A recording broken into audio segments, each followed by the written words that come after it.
I instruct hosts to start recording of this meeting and open the meeting to the public. Welcome everyone to tonight's Ordinary Council meeting. I'm the Mayor Councillor Ranka Rassi. I declare this meeting open at 7 p.m. I would like to welcome the members of the public who have joined us tonight, in particular students from Brimbank Dynamic Young Citizen Program. I know that chamber is very full tonight and some people have had to sit outside. This is because we have very limited spaces inside the chamber due to state government COVID density restrictions. The state government has announced a further easing of density limits from 28th of May. So we anticipate that we will be able to have a full chamber for our next council meeting. For those attending tonight, thank you all for your patience during this transitional period. The purpose of the council meeting is to conduct the business of council in an orderly and constructive manner. Members of the public are not able to address council at this meeting tonight or disrupt proceedings. In the unlikely event of emergency, please follow the directions of the council officers and emergency procedures on the wall near the door. I would like to note that I've given approval for Channel 31 to record this meeting. Members of the gallery are not intended to be recorded, but please notify a council officer if you have any concerns. This meeting is also being live streamed on council website. A recording of the meeting will be published on council's website. Please stand for acknowledgement of country. On behalf of Brimbank City Council, I would like to acknowledge the traditional custodians of this land, the Wurundjeri people, and pay our respect to elders past, present, and emerging.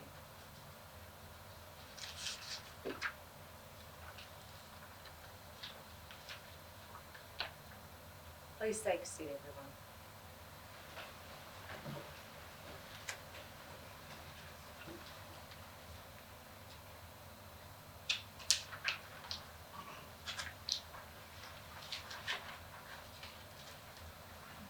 I ask councillors to remain standing for the council commitment. As the council, we will act in the best interest of the Brimbank community and consider the immediate and long-term impacts of our decisions. We will make these decisions fairly and without bias. We will uphold all of our obligations under the law of Victoria and council's local law, and we will act in accordance with our code of conduct. Please be seated.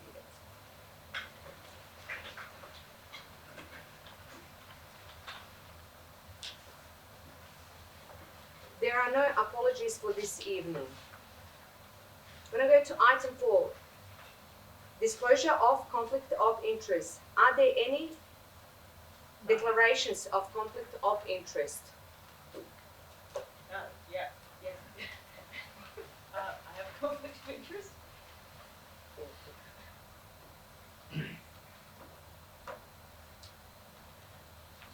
We're going to go to item 4A, procedure motion to change to order of businesses. Councillors, I'm aware that we have quite a few people attending tonight who are interested in public question time and the notice of motion about the Brimbank Bicycle Education Centre. Given the level of public interest in these 2 items, I suggest we change this order of businesses so that we can consider those 2 items now and then continue with the remaining of the agenda. May I have a mover of a motion to change the order of businesses? Madam Mayor, I will move the motion. That the item listed as item 9, public question time, and item 13.1, which is the notice of motion for the Brimbank Bicycle Education Centre, be considered before item 5, which is the designation of items as confidential. Thank you. Thank you. Do I have a seconder? Councillor Madam Mayor, I'll second that. Thank you.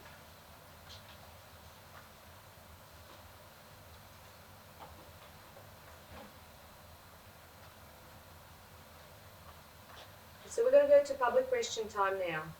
Mr. Scaria, I understand we have received questions from members of the public. We have, Madam Mayor. The first question is from the Dynamic Young Citizens program, who ask, at Kilo Park Rec Upgrade, what have you done to ensure access for children with a disability? For example, wheelchair swings, access. Thank you for your question. It is great to see students participating in the Dynamic Young Citizen program contacting council. The proposed play equipment and activities for Kilo Park Recreation Reserve's suburban park upgrade caters for all ages, groups and abilities. It also provides different levels of play such as basket swing, muscle instruments and a spinner. The water pumps proposed for this water play will also be located in an area where they will be accepted by all. Ramps are proposed to provide access for all abilities to the top of the mount so that children with limited mobility can still be in the center of their attention. If you would like to more information about the proposed park upgrade, please visit council website on www.brimbank.league.gov.au and refer to the Youth Say page for Kilo Park Recreation Reserve. The second question, Madam Mayor, also from the Dynamic Young Citizens program, is can we explore a way to make Forest Road safer to cross? Thank you for your question. Community safety, including road safety, is a key issue for council. Council has already constructed pedestrian island at a number of locations along Forester Street to improve pedestrian safety. In addition, council is considering constructing 2 further pedestrian islands in Forester Street and near the Adelaide and Sydney streets. Construction of a formal pedestrian crossing in Forester Street at the exiting pedestrian island near the Ardea station east of Lawrence Street is also being considered. The third question, Madam Mayor, is from Neil Head for Albion and Ardea Community Club Incorporated, who asks, at the previous council meeting on 20 April, we asked in question 2, would council please give consideration to initiating a UNESCO World Heritage listing for Albion on the basis of inclusion in a collective of rare Garden City, Newtown city developments in Australia dating from the 1900s. Unfortunately, your response indicated that Albion had previously been considered by council, but, as we understand it, the notion of a collective citation has not been analysed or considered by council previously. Indeed, to the best of our knowledge, this new concept of a collective nomination for UNESCO World Heritage consideration has not previously been the subject of advice to council from its Heritage Advisory Committee. So, we suggest that the appropriate course of action would be for council to ask its advisory committee and officers for a full and proper analysis of this proposal. We note that the possible achievement of UNESCO World Heritage listing for Albion in this collective way holds the potential for enormous economic development and tourism boon for Brimbank. In summary, can the proposal for UNESCO World Heritage listing consideration as part of a collective Australian Garden City Newtowns please be progressed to the Council Heritage Advisory Committee for full and proper analysis, review and report back? Thank you for your follow-up question. Council will arrange for a Heritage Advisory to speak about this matter at next Heritage Advisory Committee meeting. She will outline other known Australian proposals of UNESCO World Heritage listing, the process for preparing and proposal, and the type of work or organizations typically involved. This process to prepare a proposal for UNESCO World Heritage is substantial, and we can confirm that the submission of Albion is not part of the Council's current work program or budget. The next question is from Daniel Dali, who asks, Brimbank has recently set new records. Brimbank recorded losses of 14.7 million in December 2020 and 13.8 million in January 2021 through the pokies. What can the Brimbank Council do to reduce these figures in terms of advocacy and education in the community?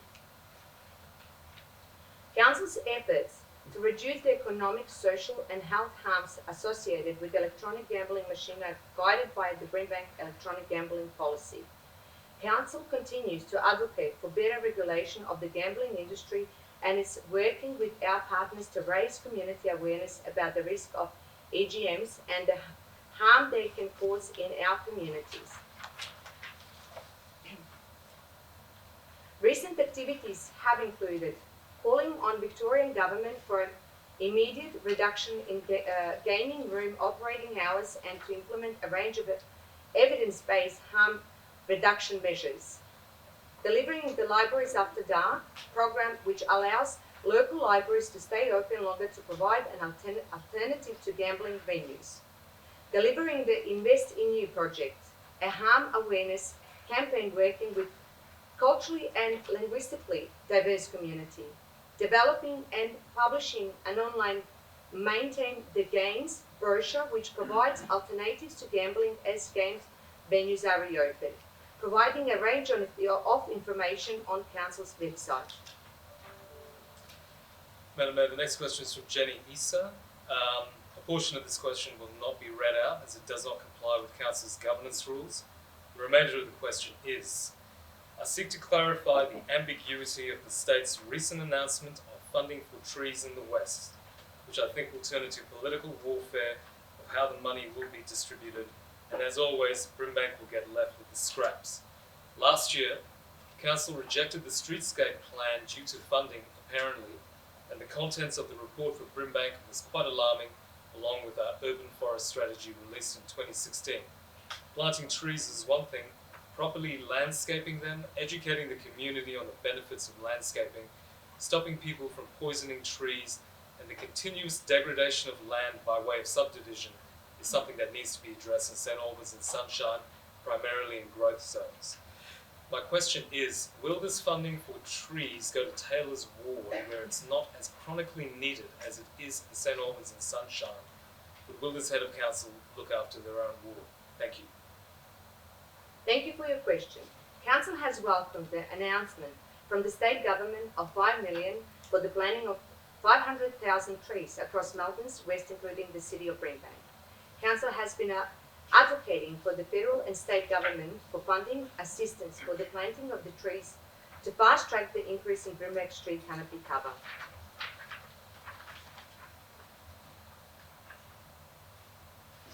At this stage, Council has not been provided the details of the funding program, and Council officers will be following up with the State Government Department of Environment, Land, Water Planning to seek details on funding allocation. Madam Mayor, the next question, also from Jenny Issa. A portion of this question will not be read out as it does not comply with Council's governance rules. The remainder of the question is, Brimbank also has a high concentration of social and affordable housing, some of which is very poorly managed by the state government. I think it's time for this council to actually face the state to address our social and health impacts that are created by this cheap housing that we are seeing being built in St. Albans and Sunshine that are disguised as affordable housing. In fact, they are glorified tents. My question is, does this council have the capability to actually stand up and represent its community and what it wants and needs? Or will it continue to allow for St. Albans and Sunshine to be thrashed with overdevelopment that will affect our generation for a lifetime? And if Maribyrnong Council doesn't stand up for its community, why doesn't this panel of councillors, yet this council voted for a 4-unit block where once was a single dwelling home, creating a new dangerous precedent? Well done, councillors. Additionally, will this council continue to dismiss the community wishes, or is it too dependent and loyal on its affiliations? And what is it doing about overdevelopment and the future impacts to amenity in St. Albans and Sunshine, where we are seeing the most aggressive and unsightly development? Moreover, why is council taking so long to adopt the design and character clause study where it's so desperately needed in St. Albans and Sunshine? I also challenge for this question to be answered not from a script, but rather a tangible response that actually means something to the community. Thank you. Thank you for your question and observation. This question will be answered from the script. Brimbank City Council is not aware of the specific details of the application considered by Maribyrnong City Council and is therefore unable to comment on how Maribyrnong reaches its destination. What we are aware of it is that every planning scheme is different and every planning application must be assessed against the specific provisions that apply.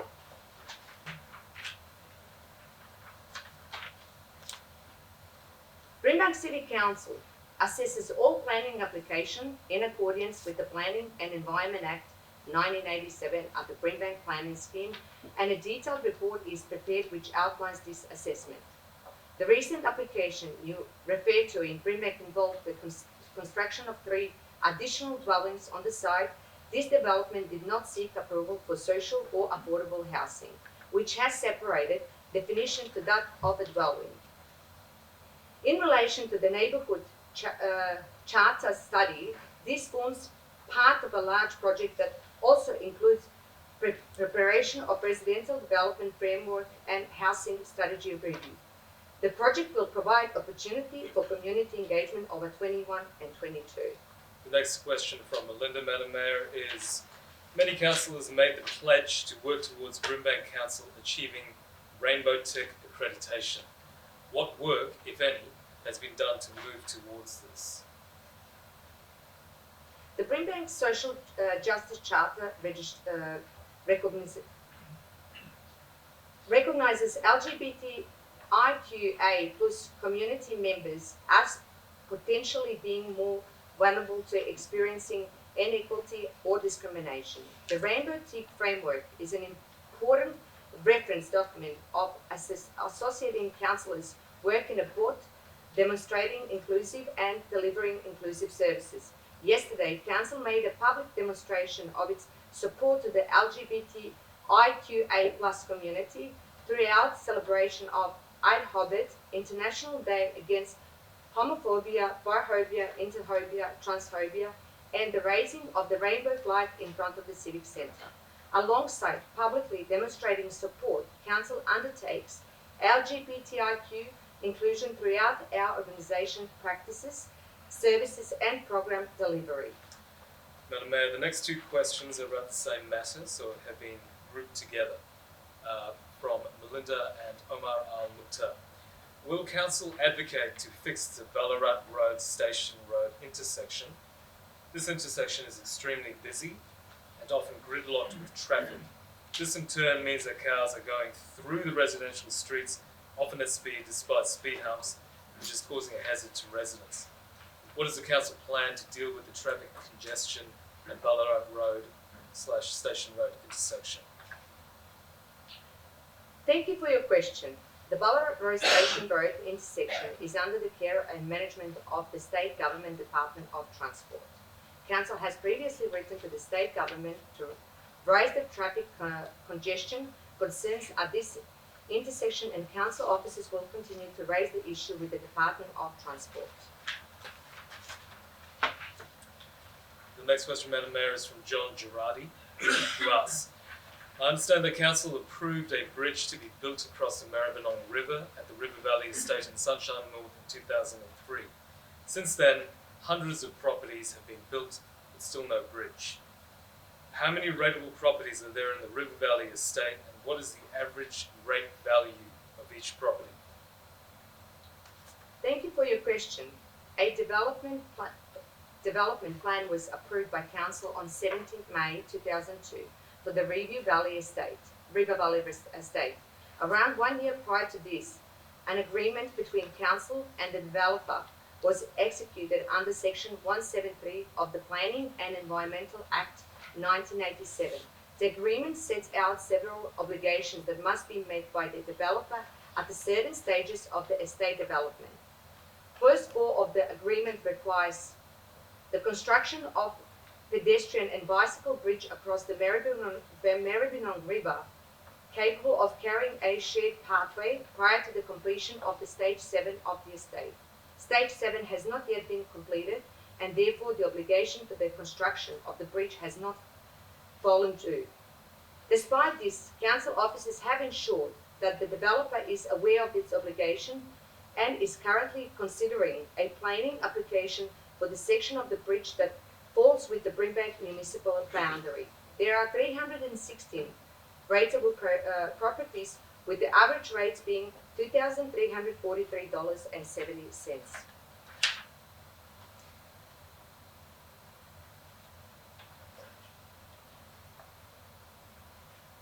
Councillors, we will need extension question time tonight to respond to all of the eligible questions submitted by the public. May I have a mover of a motion to confirm the minutes of the previous council meetings?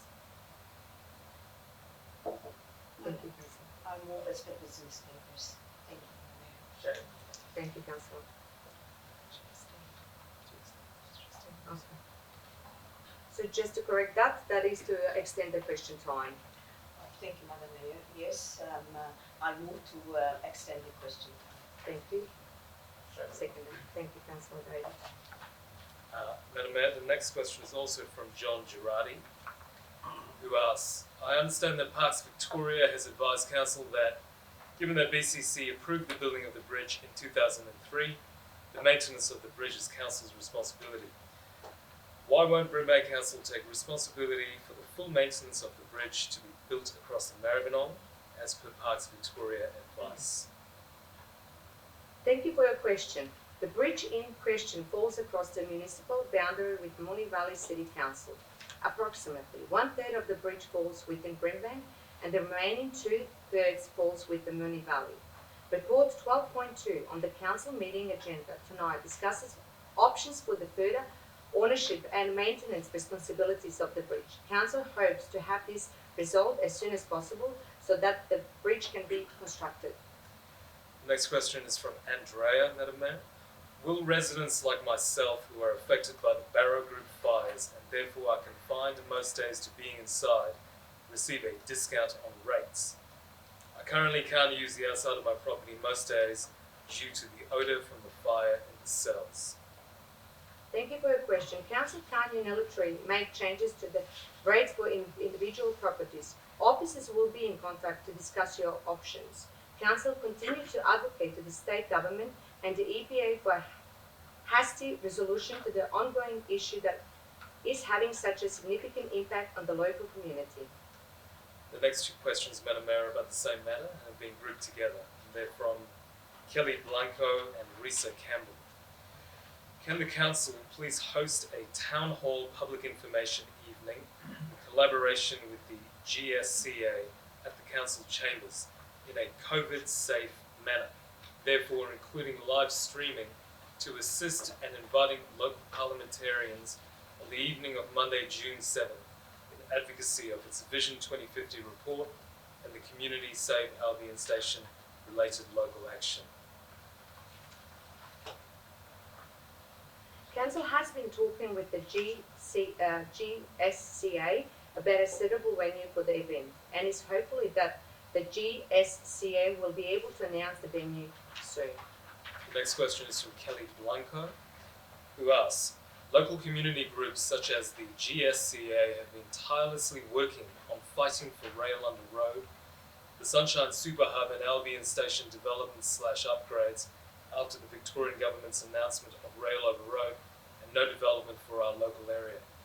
What actions is the Council taking or planning to take to ensure its Vision 2050 report will be upheld? Thank you for your question. Council adopted the Vision 2050 document at a special council meeting of the 6th of April 2021. Before this meeting, and since Council has advocated for the Melbourne Airport Rail Link to deliver the best outcomes for all local community, the broader Brimbank community and Melbourne's West. The actions that we are undertake are outlined in more detail in the Vision 2050 document, and the update is detailed in the advocacy report updated including tonight's council meeting agenda. The next question is from Jamie Ramsey, who asks, can Council provide ratepayers a breakdown of all notices of motion on a ward-by-ward basis, since most recent 2020 elections, as ratepayers have a right to know whether their rates are being spent equitably across Brimbank? Thank you for your question. Council does not record details of notice of motion on a word-by-word basis, so cannot provide this information in this format as requested. However, all notices of motion lodged by individual councillors and accepted for inclusion in the council meeting agenda are recorded in the agenda for the relevant council meeting. All agendas for the current and previous terms of council are publicly available on council's website, so the raw date is there should you wish to undertake your own analysis. The next question, Madam Mayor, is also from Jamie Ramsey, who asks, given the Sunshine Super Hub has been identified as a key component to the prosperity of Brimbank's future, why is there no advocacy campaign for the outcome? We see this council now advocating with Fix the Calder campaign that is not even listed in Brimbank advocacy planning documents. Has this council accepted the plans put forward by the state government for nothing more than a facelift? And why did council release the vision with little fanfare after the new designs were released and the horse had well and truly bolted? Thank you for your question and concern. Council adopted the Vision 2050 document at the special council meeting of the 6th April 2021 and continues to advocate for the Melbourne Airport Rail Link to deliver the best outcomes for the local community, the broader Brimbank community and Melbourne's best. The advocacy report update included in tonight's council meeting agenda details the latest information in relation to our advocacy efforts. Council remains disappointed with the plans publicly circulated by the state government, but will continue to advocate for better outcome from this significant infrastructure project and is optimistic for further improvement state government announcements. The next question from Graham Bloor is, has there been any progress on my request asking for an extension of the bike and pedestrian path adjoining Kororoit Creek in Canley to have the missing link of approximately 200 metres fixed in the area of Kimberley Drive? Because of the failure to have this small section extended on the same side, residents have to cross Kimberley Drive twice. It's a heavy use road with sweeping corners that makes for a dangerous crossing, particularly when a simple extension of the current path would ensure residents' safety. Thank you for your question. This missing link along Kimberley Road and the Glenbrook Avenue adjacent to the Kororoit Creek is proposed by the installed next financial year, subject to council approval of the annual budget 21-22. Also from Graham Bloor, Madam Mayor. Given Acting Premier Merlino's announcement last week of 500,000 trees for the West, will Council vigorously pursue a strong allocation of such trees? I refer in particular to the need for a massive afforestation project for the Canley redevelopment site of 41 hectares. In reality, that area could easily accommodate 5,000 trees in the new development. It would make a huge difference to the West, and because of its key siting would provide a real statement about our commitment to greening the West. Within that allocation, can Council also ensure that we receive trees with a high percentage shade quotient? This is absolutely paramount if we are to address global warming on a micro level even. Thank you for your question. Council has welcomed the announcement from the state government of $5 million for the planting of 500,000 trees across Melbourne's west, including City of Brimbank. Council has been advocating to the federal and state government for funding assistance for the planting of the trees across the municipality to fast-track the increase in Brimbank street canopy cover as per Council's urban forest strategy.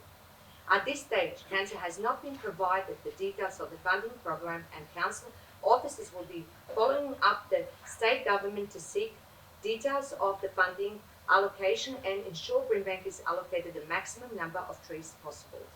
The next question is from Despina Havelas, who asks, Council is planning to allocate in the draft budget $32.62 million towards Brimbank's Health and Wellbeing Hub. Does this commitment include an outdoor pool? The draft annual budget 21-22 includes funding for the completion of the St Albans Leisure Centre Replacement Health and Wellbeing Hub, Project Stage 1, which does not include an outdoor pool. The St Albans Leisure Centre Replacement Health and Wellbeing Hub site master plan endorsed by Council details the potential future staging options for developing and includes an additional 1,600 square metres of co-located tenant partner space and outdoor water space, 25-metre pool. Madam Mayor, the final question is also from Despina Havelas. She asks, if Brimbank Bicycle Education Centre, as recent as last year, signed a new lease agreement for the use of a 2-acre council land, now with the impact of COVID, why is Council giving special consideration to this particular community group again that does not share this huge space with other community groups in Brimbank?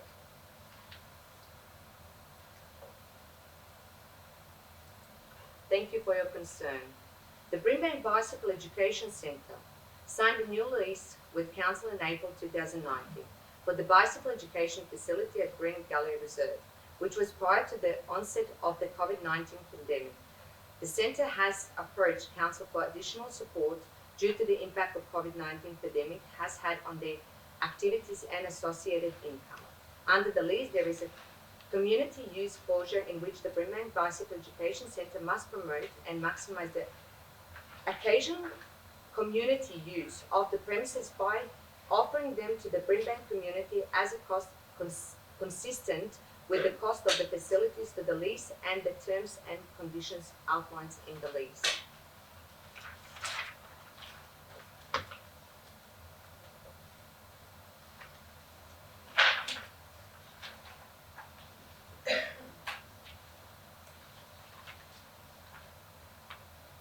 Thank you to the members of the Dynamic Young Citizen Program attending tonight. You're of course more than welcome to stay for the remaining of the meeting, but there is no requirement that you do so.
We're going to go to item 13.1, Notice of Motion, Brimbank Bicycle Education Centre. We will now consider Notice of Motion 13.1, Brimbank Bicycle Education Centre. Councillors, I remind you that the Notice of Motion must be moved as printed in the papers and only if seconded. Can I amend, no amendment can be made.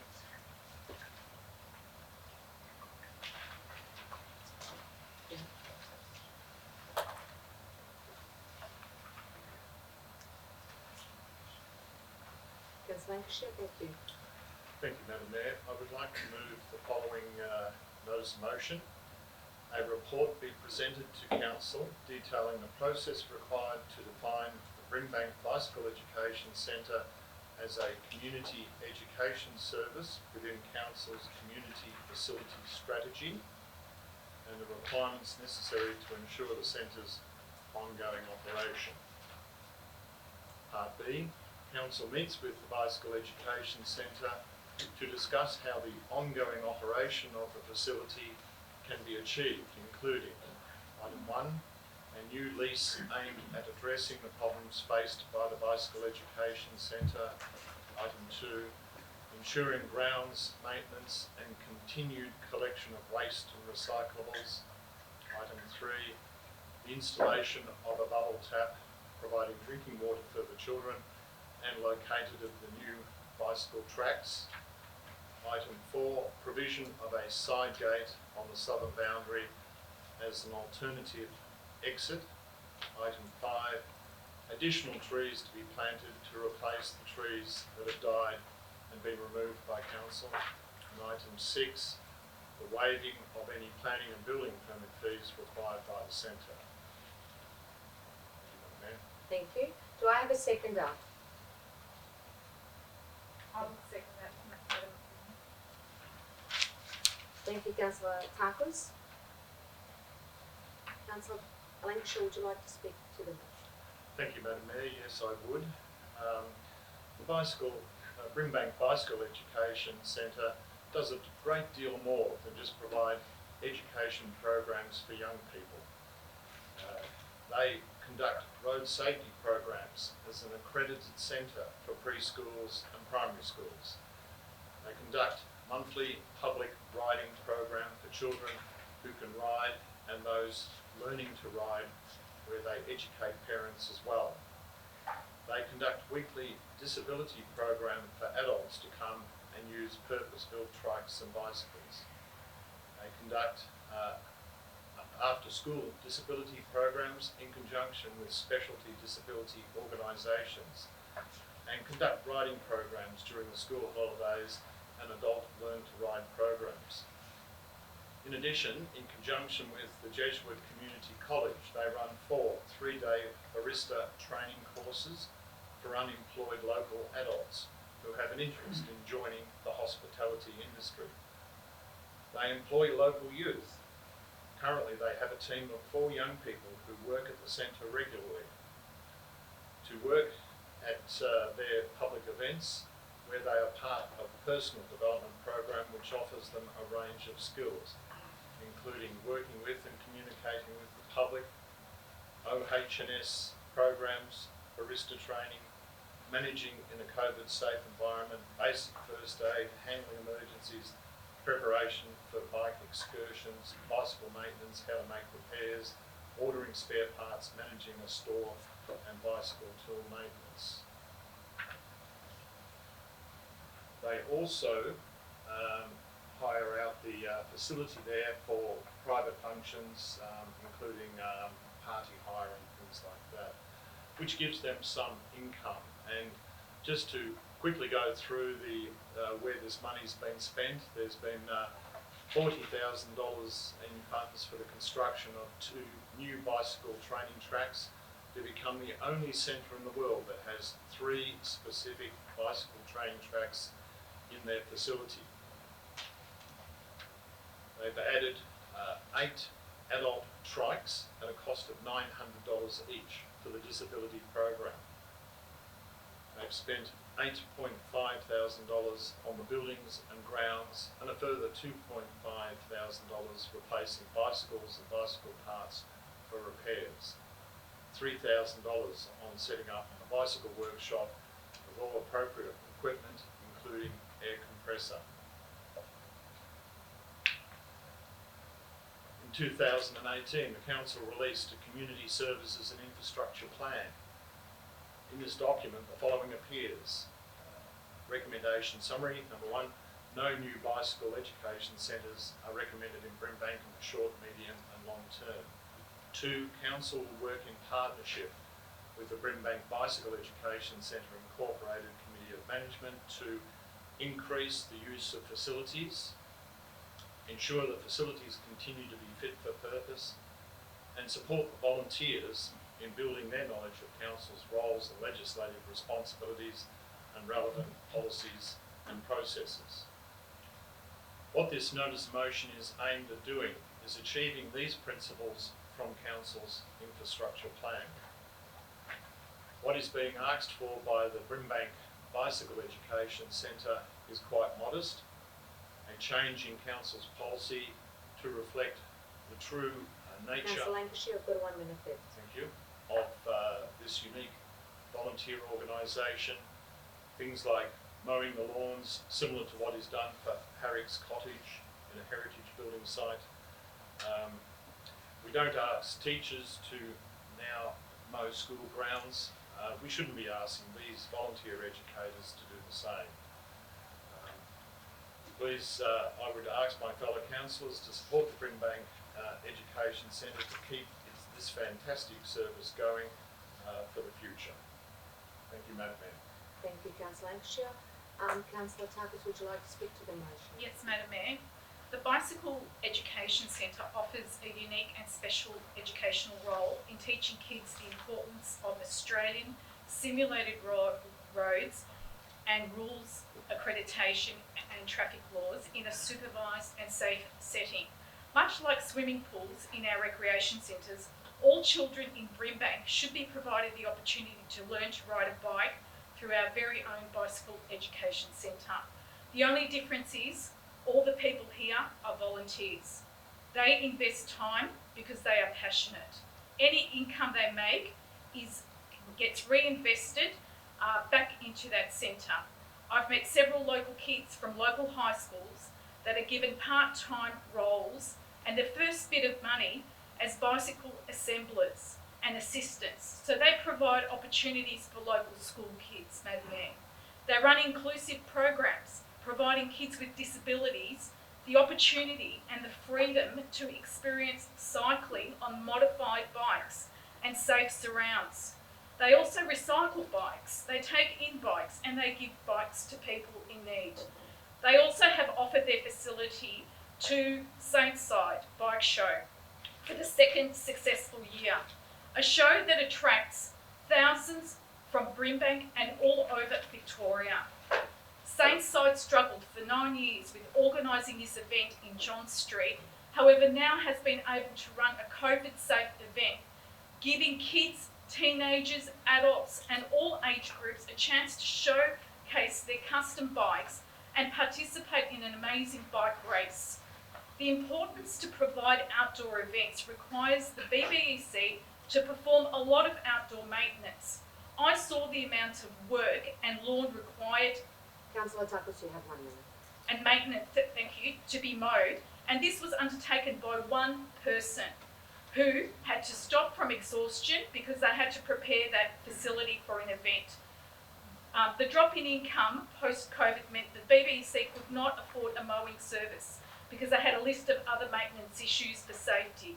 When I look at this list, Madam Mayor, I feel it's not unreasonable because the community benefits outweigh what they are asking. The bicycle education is so important in our community given the poor health outcomes, the importance of kids riding bicycles safely. Hence I support this norm and commend the great and important work and the role of the BBEC. Thank you. Thank you, Councillor Tuckles. Would anyone else like to speak to? Yes, Councillor. Thank you, Madam Mayor. I would also like to reiterate what Councillor Lancashire and Councillor Tarkos said and acknowledge the great work that this centre is providing. I have visited this centre a number of times. It is entirely run by volunteers who put their mind, body and soul into the centre. Indeed, it is now a centre of excellence offering bicycle and road safety programs using 3 specialist skills tracks. The centre, has already been mentioned, is used by a number of schools and it also caters for people with special needs twice a week. It's important that Council continues to support the centre in any possible way. Thank you, Councillor Borg. Yes, Councillor Perth. I'd just like to say I support this motion submitted by Councillor Lancashire. The Bicycle Education Centre is a unique facility in Brimbank. It offers young families and sorry, I've just lost where I've been. It offers young families and kids with a disability, an inclusive place to learn vital skills. The volunteers at the centre are extremely passionate and work really hard to maintain the centre. I'm concerned without enhanced support, the centre may not survive. Therefore, I fully support this motion and congratulate Councillor Lancashire for submitting this motion. Thank you, Councillor. Okay, anyone else? Yes, Councillor. Thank you, Madam Mayor. Councillor Wu. First of all, I support this motion, the Brimbank Bicycle Education Centre. However, there's been brought to Council's attention that about this lease and licence agreement policy about how this motion may expose Council to similar requests outside the agreement and contract for special considerations. As a result of these nominations, in fairness to all future submission of similar nature from other community groups and sporting clubs, their requests should be addressed in similar manner by Council. Council policies and provision for licence and lease agreement are established for transparency, fairness, and by law, the contract providing right of 2 parties involved should not be taken lightly. However, from time to time, council are asked to make decisions outside these agreements to provide the best outcome for the community. In doing so, and for council to remain completely fair and transparent to current and future parties that falls in this category, i.e. requesting for special consideration with the license lease agreement after they have entered agreement, I ask council staff to table future submissions to Chamber for council to consider after the council's officers have reviewed and is satisfied that a request meet fulfil all the special considerations requirement. Secondly, I would like to remind my fellow councillors that whether this motion today carries or not, has been put to our council chamber, all those who support this motion, especially those who nominate and second it, must, for the purpose of transparency and fairness, 1, be open-minded with all future submission for special consideration.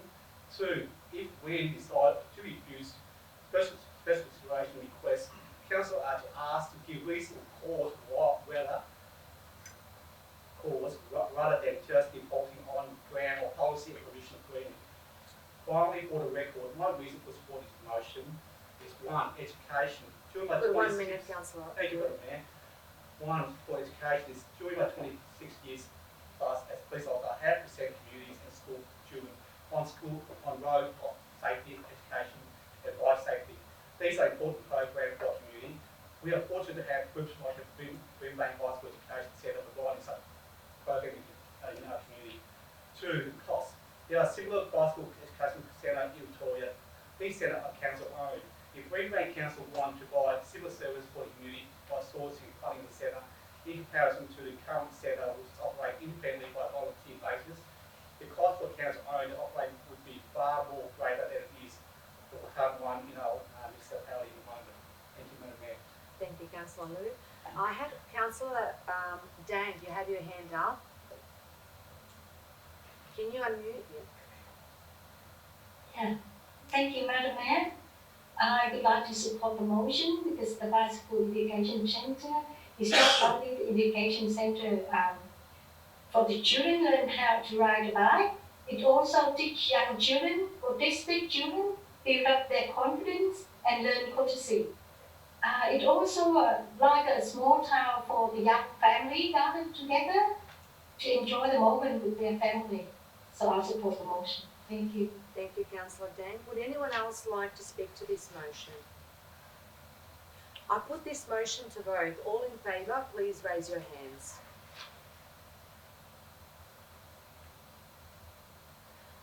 I declare this motion carried.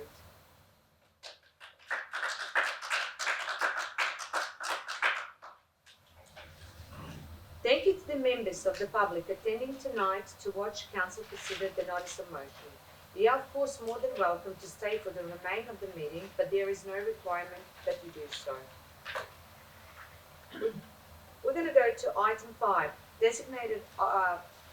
designation of items as confidential. There are 6 items to be designated as confidential. May I have a mover of a motion to designate the items as confidential? Thank you, councillor Ball. Yes, Madam Mayor, I move the motion as per business papers. Thank you. Do I have a seconder? Thank you, councillor Ball. That's good, I'll say that.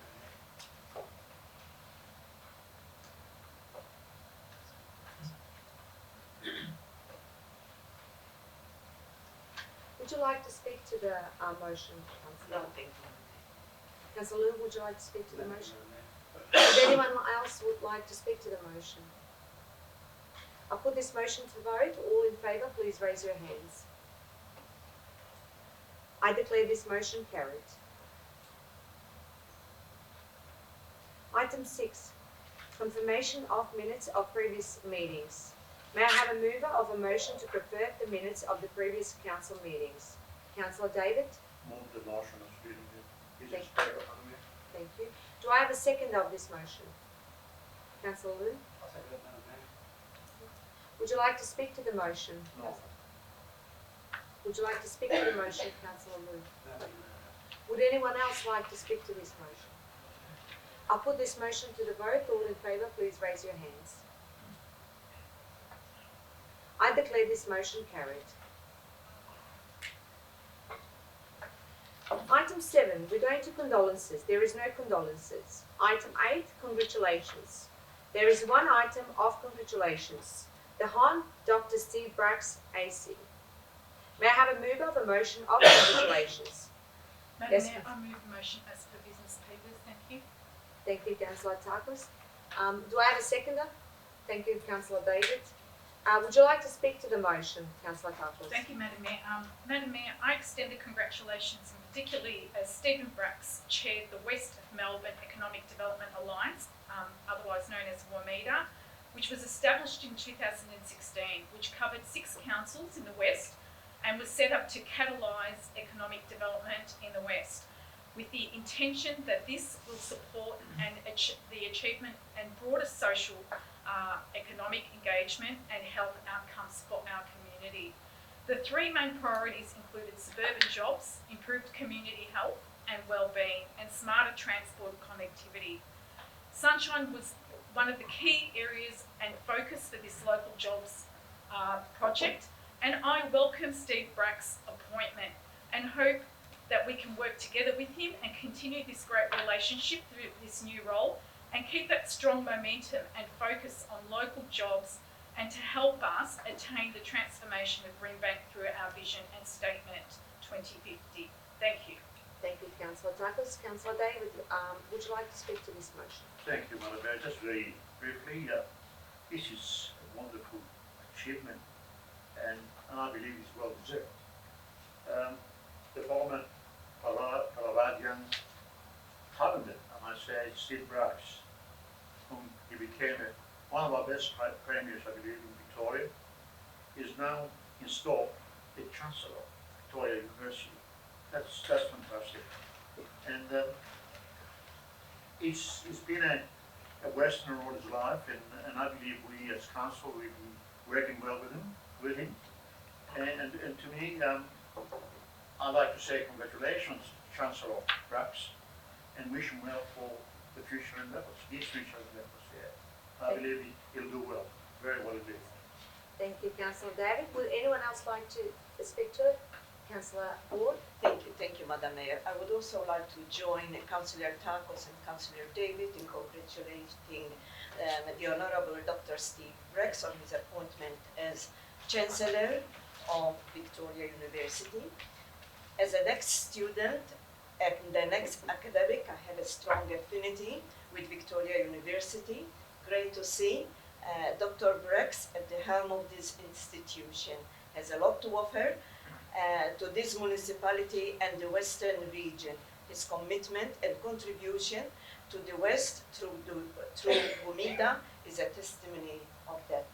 I look forward with my fellow councillors and the staff to work together with our new Chancellor, Dr. Steve Bracks. Thank you, Councillor Bork. Would anyone else like to speak to it? No? I put this motion to vote. All in favour, please raise your hands. I declare this motion carried.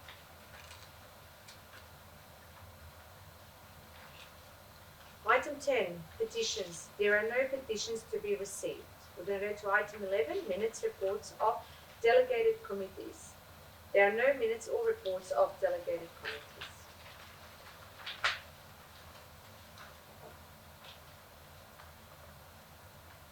We're going to go to 12, which is officers' report. There are 13 officer reports for consideration by council tonight. 12.1, planning activity update and delegate decisions, April 2021, with Mr. Calvin Walsh. Thank you. Thank you, Madam Mayor. The purpose of this report is to provide council with information regarding the status of planning permit applications and trends in planning approvals in Greenbank, and decisions made under delegated authority in April 2021 regarding planning permit applications and other matters. The officer's recommendation is that council notes the reports and decisions outlined in attachment 1 of the agenda papers. Thank you, Madam Mayor. Thank you. Councillors, are there any questions for the Director? No? I'll put this motion to vote. Is there a mover of the motion? Thank you, Councillor Wood.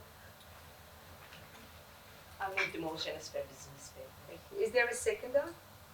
Thank you, Councillor David.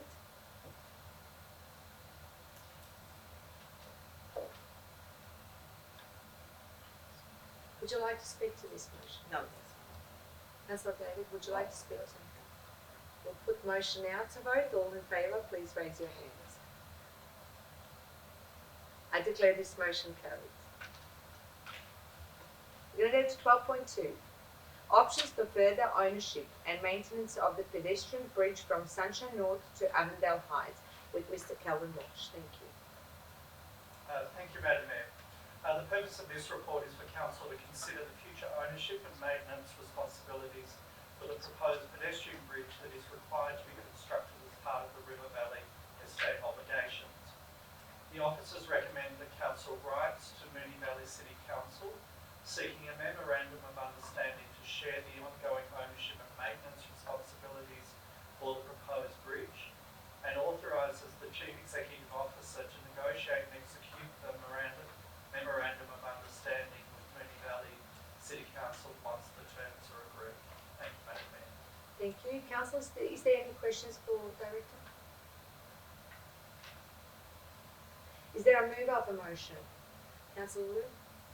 Madam Mayor, I'll move the motion, business paper, future ownership and maintenance of the pedestrian bridge from Sunshine North down the Heights. Thank you. Is there a seconder?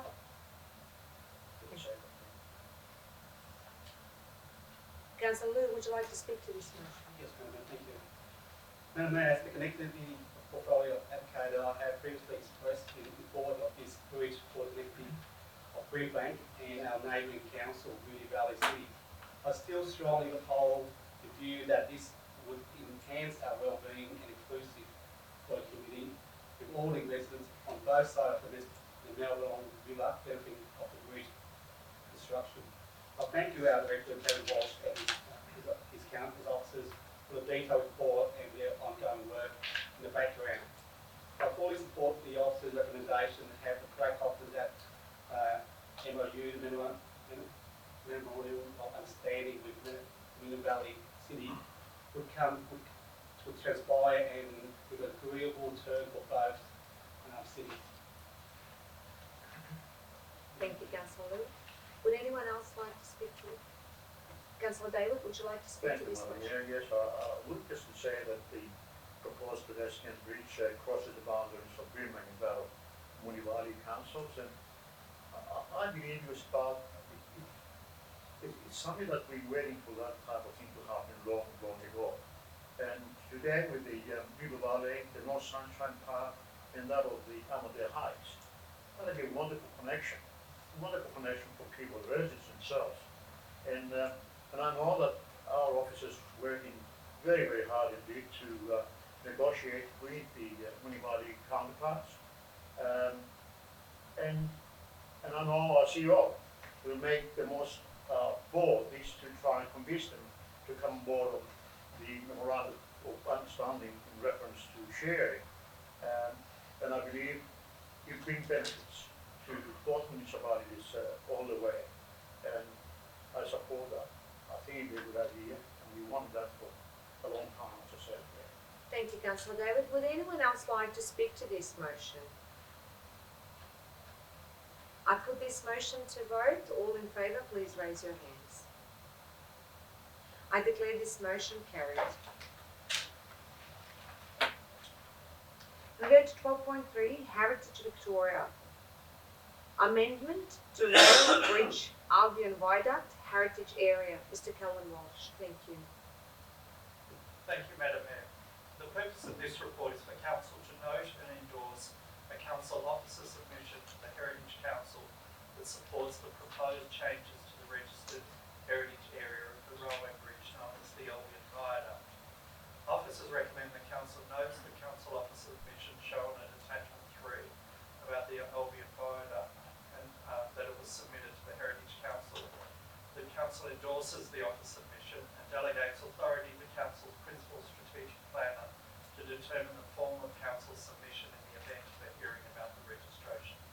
Thank you, Madam Mayor. Thank you. Councillors, are there any questions to Director?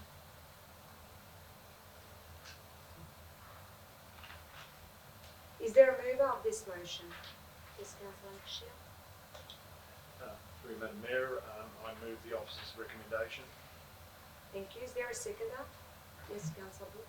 I'll second. Thank you. Mover motion. Would you like to speak to this motion? Thank you, Madam Mayor. Just briefly that, yes, it is supported. I think it's a unique structure and it's to incorporate it within the heritage control and the appurtenant land below is a desirable move in the future. Thank you, Madam Mayor. Thank you. Councillor Wood, would you like to speak to this motion? Thank you, Madam Mayor. This rail bridge is historically significant.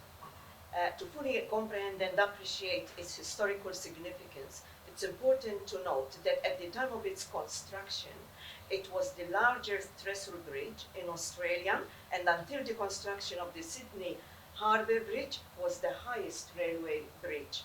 It's important to note that the rail bridge is located on the land of the Wurundjeri people.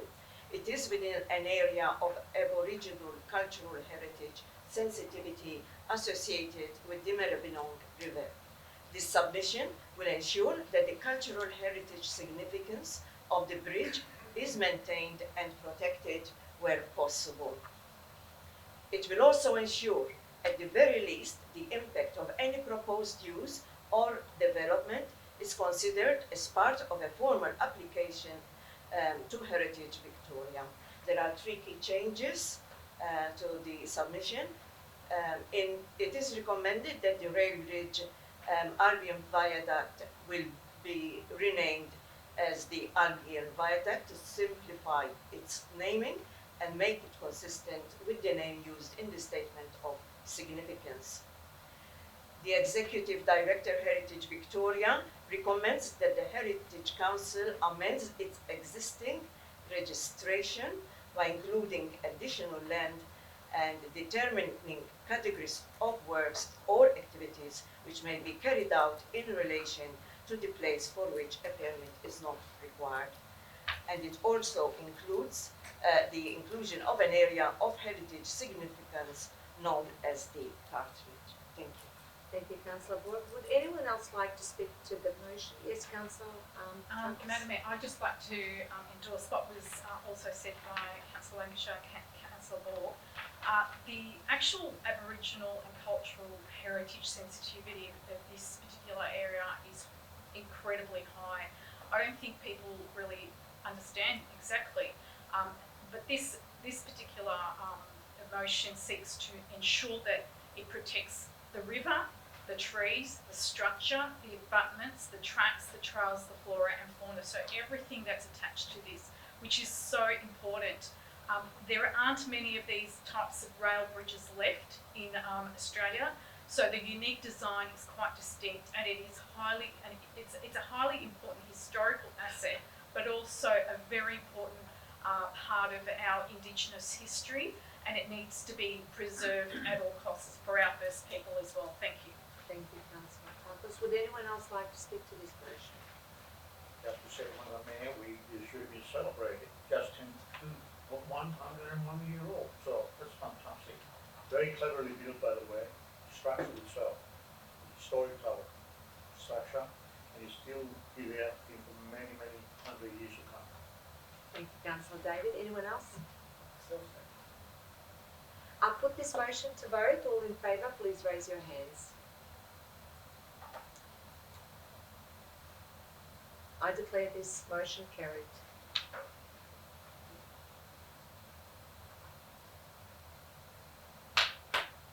Quarterly budget report for the period ending 31st March 2021, Mr. Shane Maher. Thank you.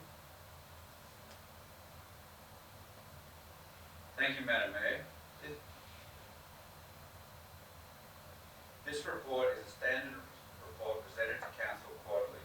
It includes a detailed 9-month review of the progress of Council's financial position as at the 31st of March 2021. The report includes the continued impact of COVID-19 on Council and assumptions following the implementation of the COVID-19 response and recovery strategy. The report is designed to identify any major variance against the March year-to-date budget. The report is presented to Council tonight. Thank you. Councillors, are there any questions for the Director?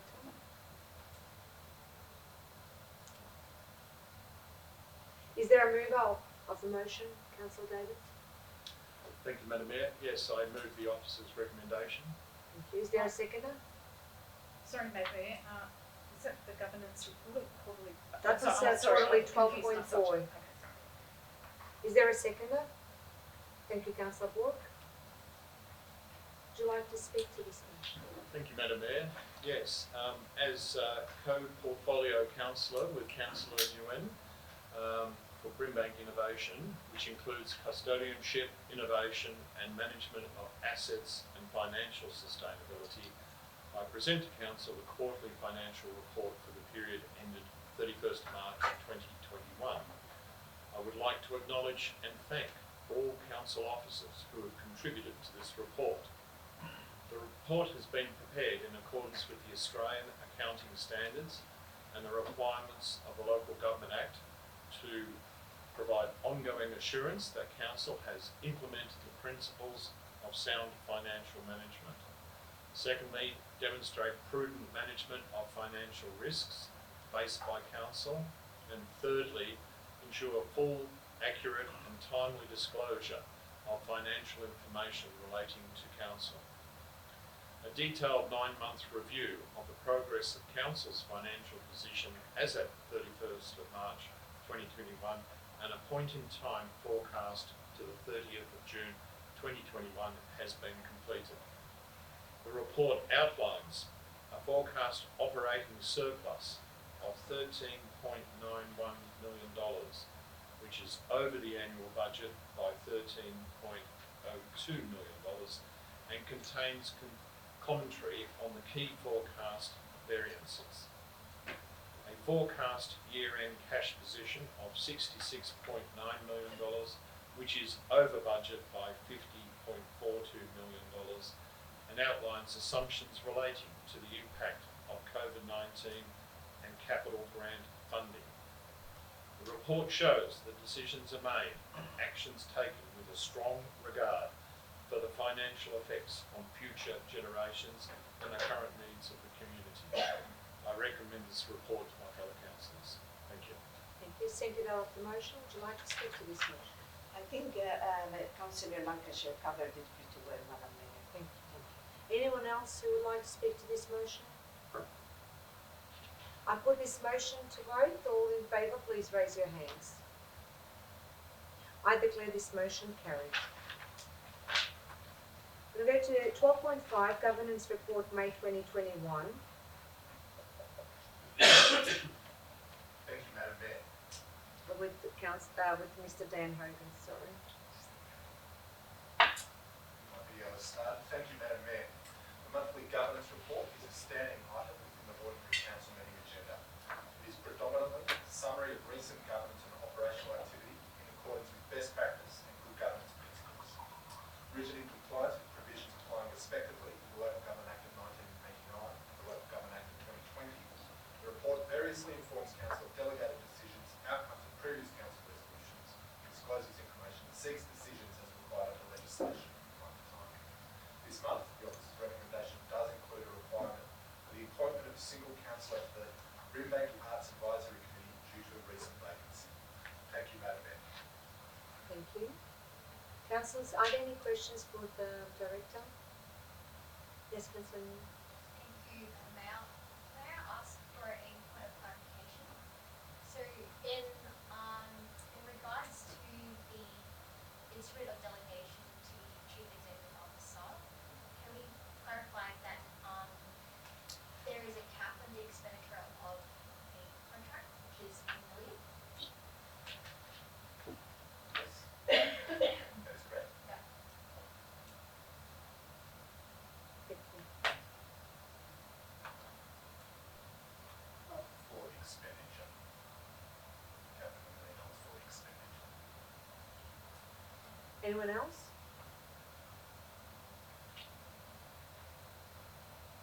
Is there a mover of the motion? Thank you, Councillor Bork. Is there a seconder?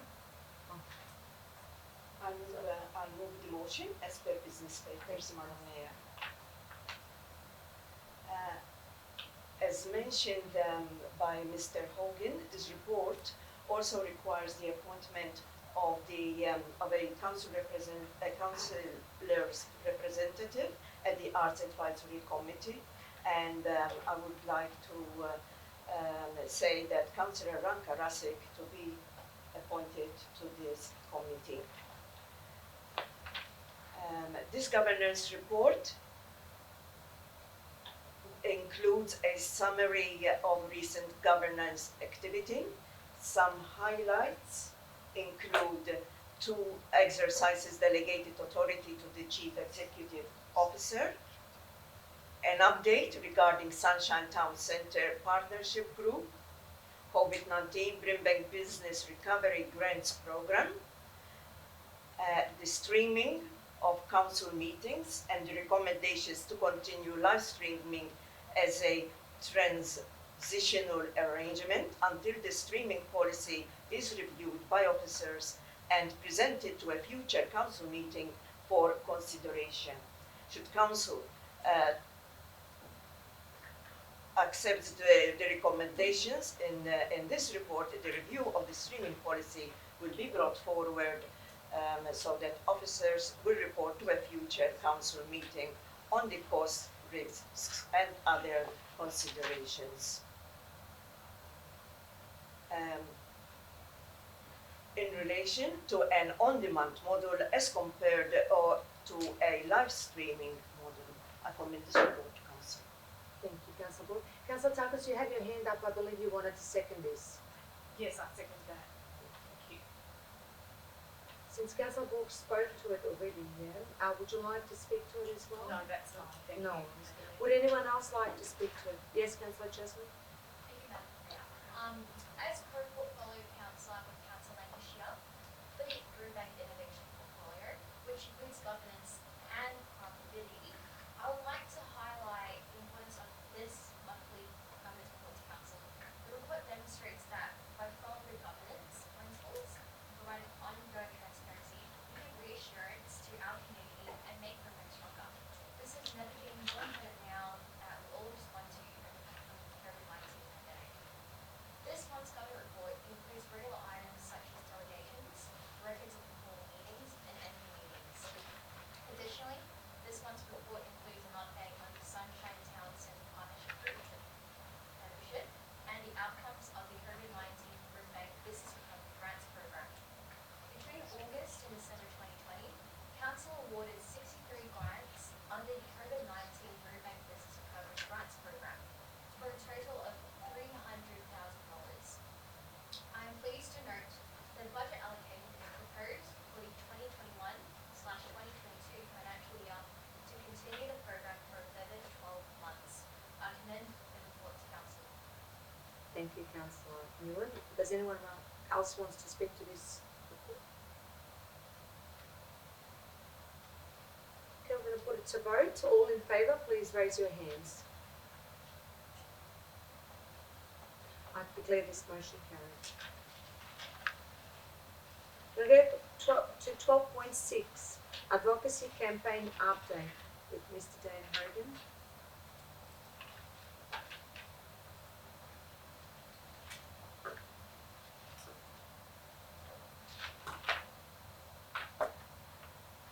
Thank you again, Madam Mayor.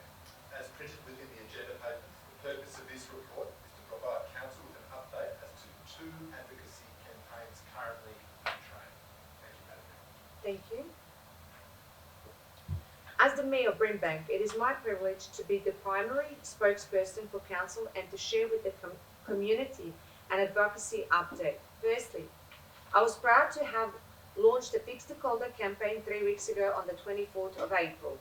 I was joined by my fellow councillors and the mayors of Brimbank, Hume and Bullockshire, presenting other municipalities that are also demanding upgrades to the Calder Freeway.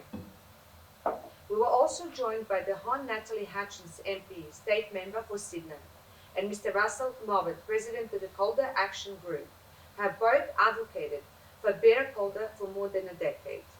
Our demand for Calder is make it safe, get it moving, and do it now. As a Taylors Lakes local, I know how important the Calder Freeway is for the Brimbank community. but for many years, the congestion of Calder has been getting worse, and the standard of the road has been deteriorating and becoming less safe. The freeway has previously been identified as one of the Victoria's most dangerous stretches of the road. Since 2015, there have been over 80 crashes along the freeway, over 100 injuries, and far too many close calls. Tragically, 24 people have suffered serious injuries and 4 people have lost their lives. In addition, a recent Infrastructure Australia report has found that Calder continues to be one of the most congested roads in Melbourne. Without upgrades, Infrastructure Australia has forecast that by 2031, congestion on the Calder will cost our economy $100 million per year. As Melbourne's west and north rapidly grows, the freeway must be upgraded to meet the demand of the growing population and to provide better access and connection for the Fife Road. The second major council campaign in transforming Brimbank 2050, this campaign was launched as the special council meeting of April 6 this year. When council adopted the Sunshine Priority Precinct 2050 vision, we all also committed to advocating for the best possible community outcomes connected to the major infrastructure investments promised by the state and federal governments. The Melbourne Airport Rail Project, the Western Rail Plan, the Suburban Rail Loop by Sunshine Super Transport Hub, and the Sunshine Priority Precinct. This is once-in-a-lifetime chance to transform Brimbank and the West. With our community, Council has built a vision about jobs, skills, learning, innovation, sustainability, and improved health, social and economic outcomes for our community and for broader region.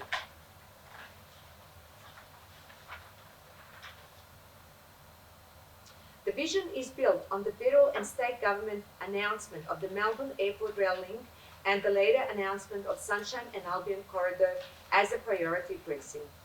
But as the council has said before, we have recently become concerned, as have many in our community, that rail development and precinct development may fall far short of what was promised, a long way short of what the community expects and needs. As a result, the Transforming Brimbank 2050 campaign is our major effort to ensure the state government is aware of the shortcoming of existing proposals, to the potential for lost opportunities, of the need to master plan and to provide investment and precinct development opportunities, of potentially lost amenity upgrades, and of lost employment and coming growth for the Brimbank and the West. We are hopeful, though, that our direct approach to a level of government are bearing fruit. We are encouraged by recent decisions that the government is aware of the coming and council concern, that they are taking them serious and taking them into account. We await further provide and public announcements to further and finally address any concerns, but we continue to push a positive and constructive agenda with all key stakeholders across a range of community benefits, as illustrated with the Sunshine Priority Precinct 2050 vision. I'm proud to be mayor of this council and wonderful Brimbank community. I'm proud of the work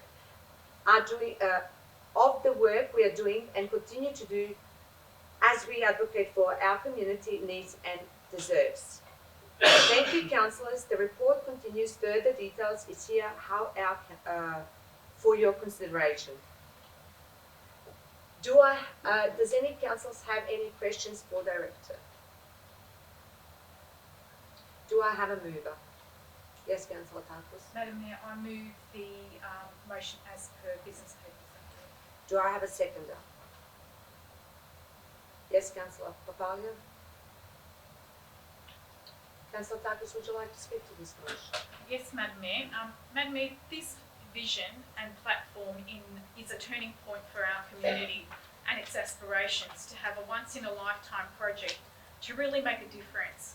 Put together with 2 years of extensive consultation, we can confidently say that this vision has seen over 2,000 pieces of feedback that support it, as do many community and industry stakeholders. It's more than just jobs. It's health outcomes, it's learning, innovation, sustainability, improved economic and strong vision that Sunshine and Albion become the powerhouse or the Parramatta of the West in our Vision 2050. Not just about transport connections either, but about becoming a tourist destination. It was the Premier, Daniel Andrews, who said, quote, "This sort of investment needs to be done right.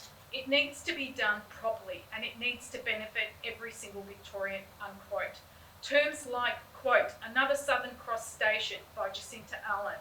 What we have seen in the past few weeks in press release images does not marry up with the original vision, and so hence this strong advocacy campaign that I congratulate this council and the officers in running is now needed as a strong community and as well as a strong community-based campaign that is currently running to show the state government and federal government that for too long we have been ignored and that we cannot continue to be the state's landfill capital or gaming revenue cash cow.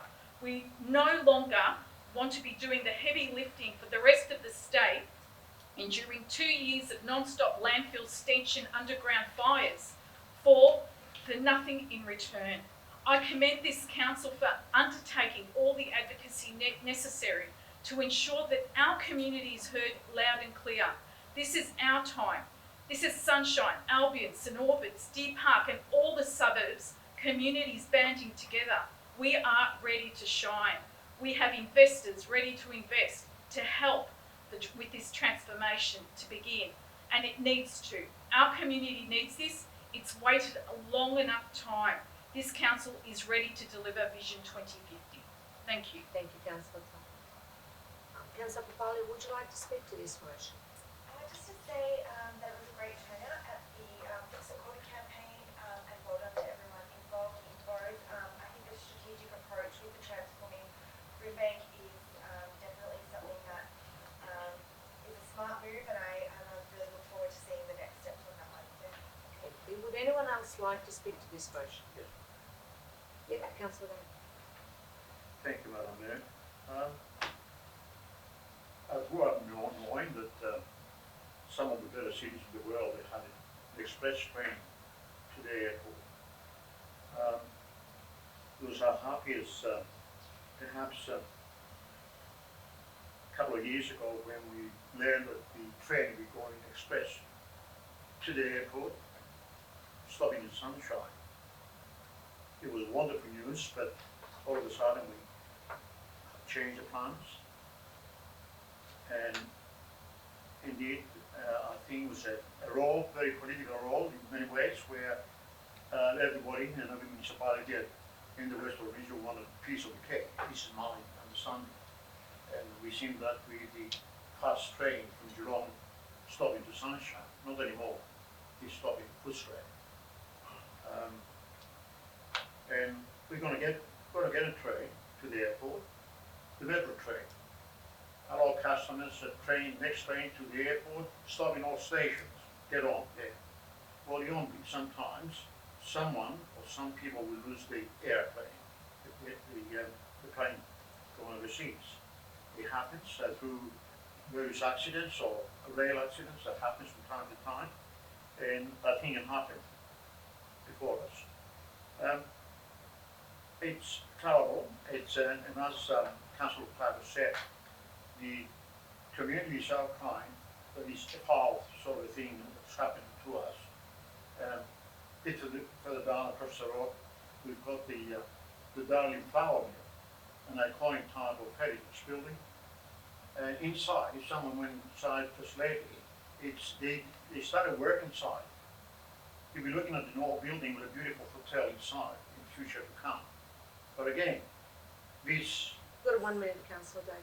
This so-called metro train, be about 7 stories high, will be flying outside the windows of that hotel, 24/7. I mean, that's bad, very bad indeed. I hope to God that the government is listening to. Yes, what about Mr. Morrison? Maybe he can't panic too, or things as such. It's COVID, he should help. This is something to do with investment that will be here for years to come.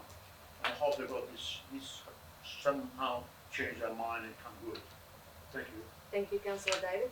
Before I ask anyone else if they want to speak, you can all take a seat and don't stand up because it's being recorded, so it's probably better that audience can see us sitting down. Councillor Nguyen, you had your hand up. Thank you. I would like to commend the advocacy taken by Brimbank in relation to the two campaigns. The Fix the Corner campaign is very important because that road is having multiple accidents and we need funding to fix that road. But I want to call particular attention to the Sunshine, the Sunshine Melbourne Airport Rail project, the vision that we have for our community. Along with my fellow ward councillors, Councillor Liu and Councillor David, we went to the Safety Advocacy Session rally and it was a huge turnout with about 150 people, including the Greater Sunshine Community Alliance, the Albion and Ivy Community Club, and very passionate residents from the community. And we all know it, the West has just been unopposed, overlooked all the time, and when we finally hear something that is going to bring value to our community, lift us out of just feel the integral impact. And hearing that joint announcement from state and federal ministers of no mention of a super hub, even though they said it first, and then just putting elevated twin tracks right through in front of an iconic building, the John Darling Mills, it's just, we as council, we're very happy and open to cooperating with the ministers, the different levels of government, to ensure that we bring the best community outcomes. And we're happy to do that, but the community sentiment, after seeing those announcements, we're not happy. And we want to reiterate that the vision for Sunshine 2050 Good, 1 is minute, our Councillor shared Nguyen. vision. You've got 1 minute. Over 2,000 people or pieces of feedback have been put into our report. We are happy to have the Melbourne Airport Rail Link, but we're going to say no to Emporium. And, we are, continually trying to tell our community that we're doing our absolute best to ensure that we have an integrated transport solution. And it's just so clear, when you look at the east side, right, there's been 6 underground train stations proposed. And then what's happening in the west? Like, we are doing our absolute best to advocate for the west, and we're going to do what we can. So I absolutely commend the advocacy taken by Brisbane Council. Thank you, Councillor Nguyen. Anyone else would like? Yes, Councillor Liu. Thank you, Madam Mayor. So I'd commend Brimbank County, the two campaign, that will fix the culvert campaign, something not only benefit the northern section of Brimbank, but the whole Brimbank connectivities. And it's far away before that it's been carried out now, and it's been too long not being pushed for that culvert campaign to go ahead. Secondly, with the Sunshine priority increasing in advocacy from Brimbank, we need it more than now than ever.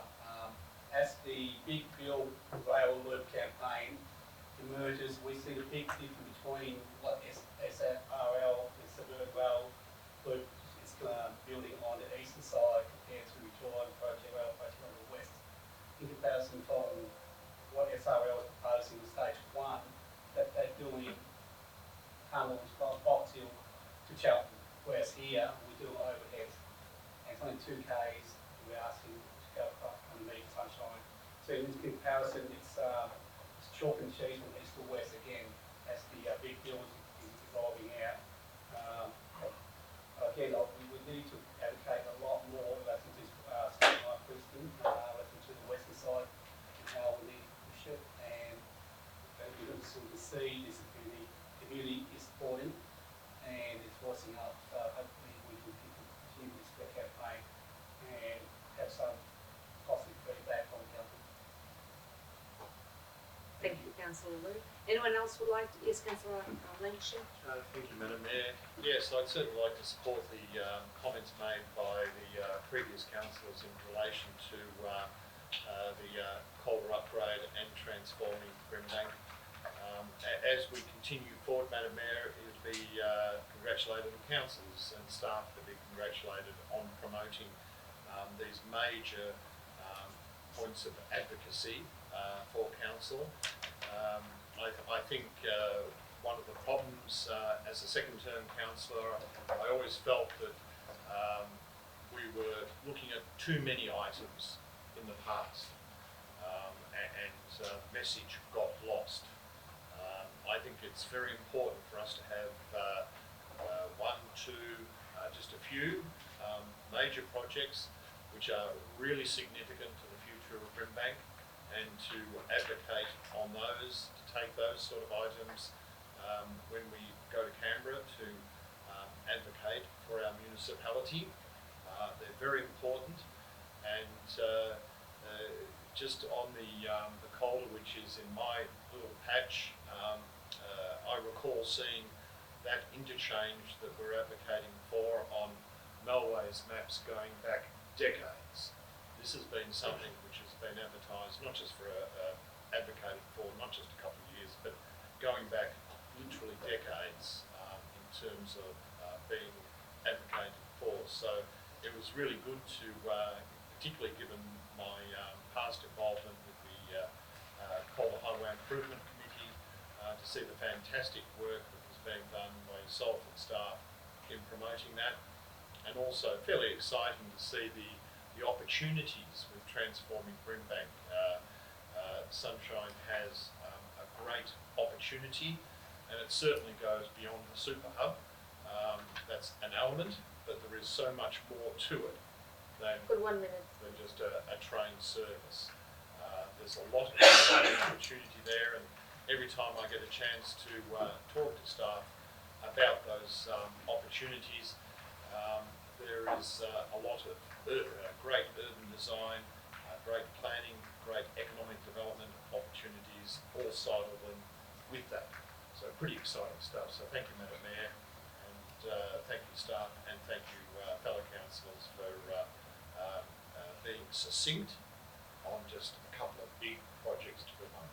Thank you. Thank you, Councillor Lancashire. Anyone else would like to speak to this motion?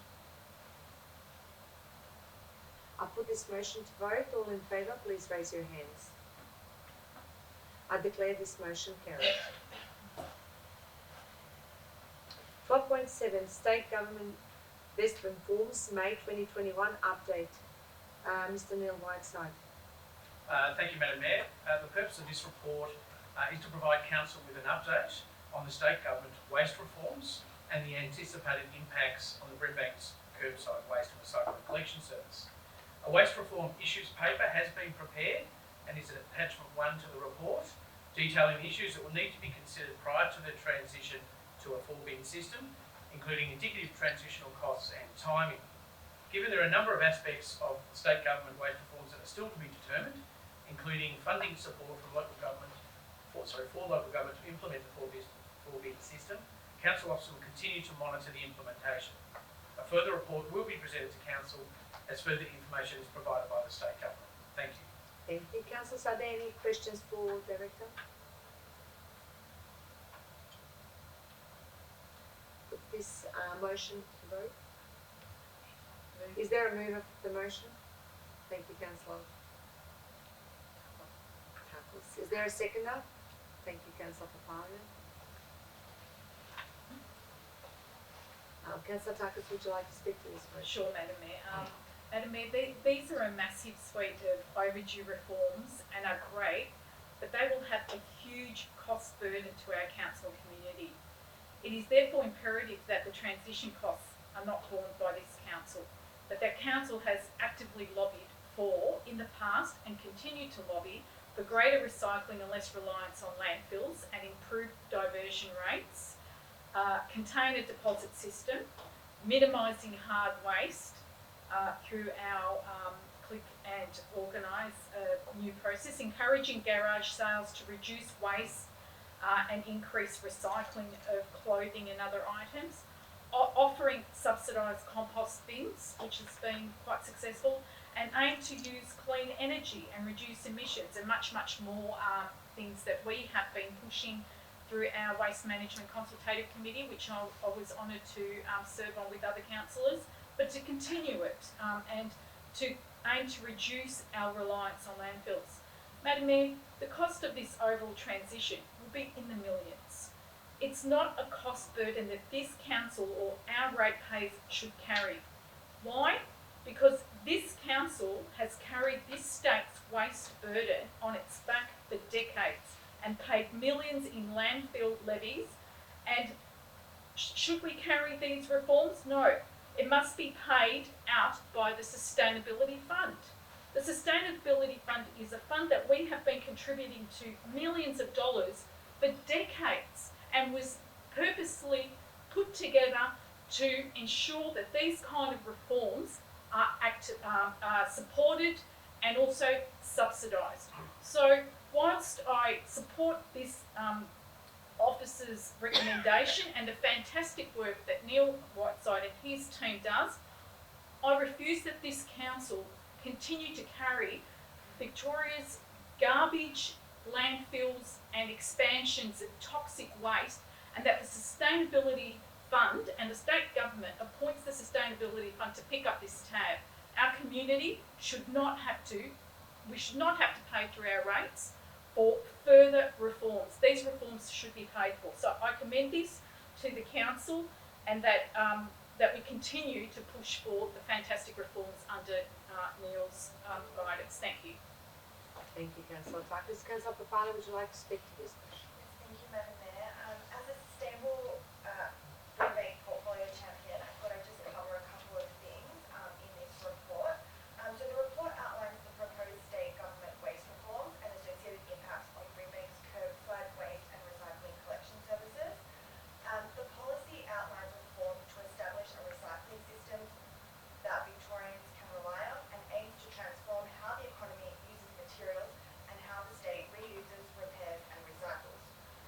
The policy proposes a number of key actions, including significant investment by the state government to strengthen Victoria's waste and recycling industry, including growing the local industry, creating local jobs and driving innovation and new technologies. In accordance with the policy objectives, it is anticipated that a 4-bin waste and recycling system will be standard for households across the state by 2030. In addition, the container deposit scheme, which we've touched on before, will enable people to swap empty cans and bottles for cash, and that will be introduced by 2022 to 2023. The council's current residential curbside waste and recycling collection services will be impacted in a few ways, including the change from a green bin lid to a red bin lid to align with the rest of Victoria, I believe. Introduction of a separate glass collection service by 2027, and the introduction of a compulsory food organics and garden organics collection service by 2030. I commend this report to council. Thank you. Thank you, Councillor Papali. Would anyone else like to speak to this report? This motion. I'll put this motion to vote. I wanted to rush it before. All in favour, please raise your hands. I declare this motion carried.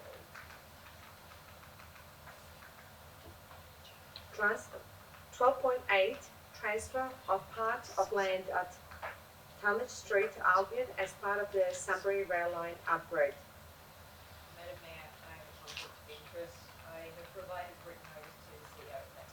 Morris, would you like to leave the room when I will call you in when we finish with this Madam Mayor. report? Thank you.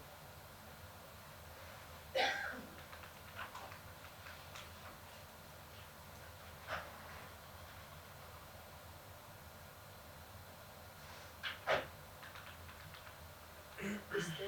Weissman, would you like to present this report? Yes, thank you very much, Madam Mayor. The purpose of this report is for Council to consider a request to transfer or in fact sell a small section of council land, in fact an area of approximately 20 square metres at 1A Talmadge Street, Albion, to the state government, the Department of Transport, at market value in connection with the works to upgrade the Sunbury Rail Line. Thank you, Madam Mayor. Councillor, so are there any questions for the director?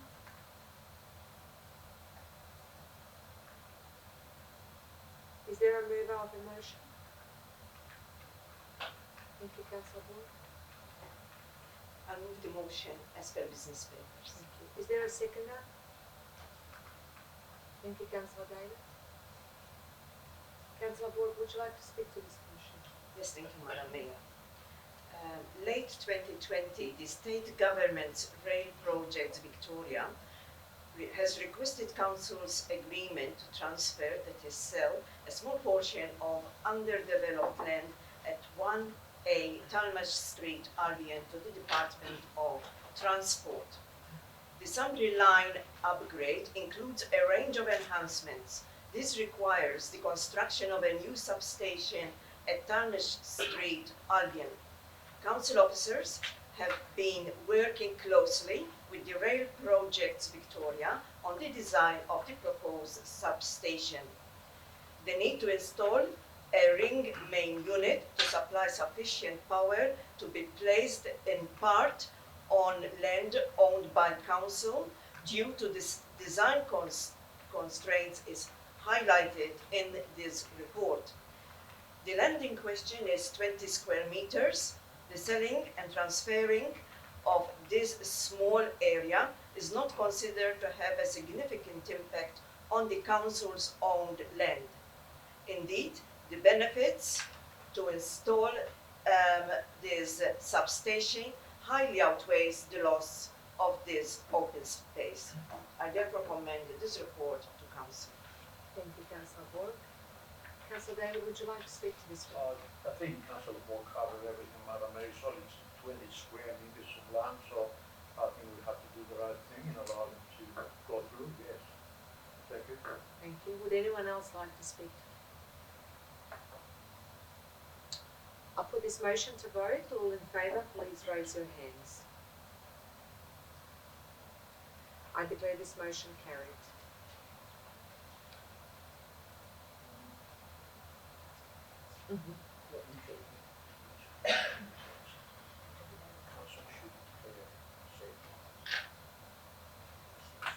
Councillor Nguyen, can you go in a little bit when we vote? I can't see your hand on the screen.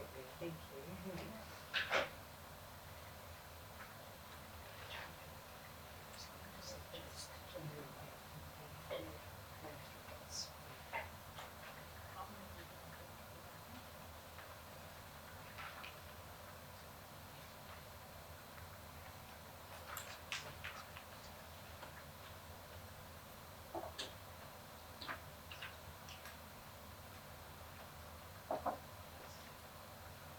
We'll go back to 12.9, 12.10, 12.9.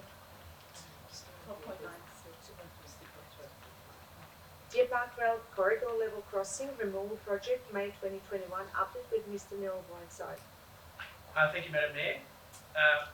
The purpose of this report is to provide council with a further update on the state government's Deer Park Rail Corridor Level Crossing Removal projects, and in particular, an update on the recently released details on the Mount Derrimut Road Level Crossing Removal project and the new Deer Park train station. The report also provides an update on the receipt of recent responses from the state government in relation to previous council advocacy and seeks council's consideration of further advocacy to the state government on a number of issues of concern. Thank you, Madam Mayor. Thank you.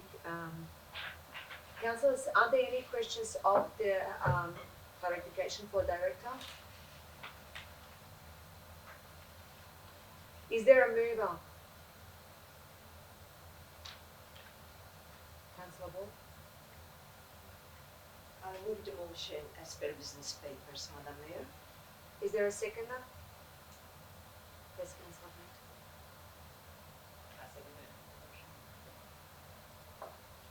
Councillor Ward, would you like to speak? Yes, thank you, Madam Mayor. This report provides council an update on the release of recent details on the Mount Derrimut Crossing Removal Project and the new Deer Park Station.